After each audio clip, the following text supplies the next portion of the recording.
और अब बात करेंगे बिलासपुर की। यहाँ एक नेत्रहीन सारंगी का शौकीन बन गया। 34 साल का राजेश नेत्रहीन है। छत्तीसगढ़ में सारंगी बजाने वाले कुछ ही लोग हैं, जिनमें से राजेश एक है। उनका बचपन से ही संगीत के प्रति झुकाव रहा है और सारंगी उन्हें बहुत पसंद है। नेत्र बाधित राजेश जीवन के रंग तो नहीं देख सके, इसलिए सारंगी के इन्हीं 100 रंगों से अपना जीवन संवारने की ठानी है। उन्होंने जयपुर घराने के उस्ताद साबिर खान साहब से इसकी शिक्षा ली। उस्ताद साबिर खान पद्मश्री से सम्मानित मोइनुद्दीन खान के बड़े बेटे हैं। राजेश ढाई पसली सारंगी और सिंधी सारंगी दोनों बजाते हैं। उन्होंने बताया कि अब तक सारंगी का ना तो मानकीकरण हुआ और ना ही सारंगी पर कोई किताब उपलब्ध है।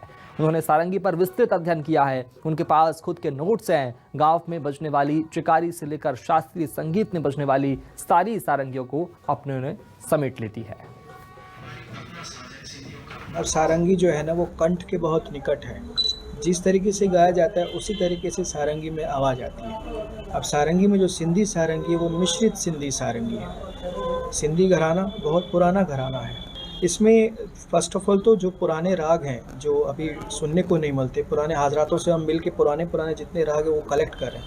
कुछ राग ऐसे जिनमें प्यूरिफिकेशन की बहुत ज़रूरत है।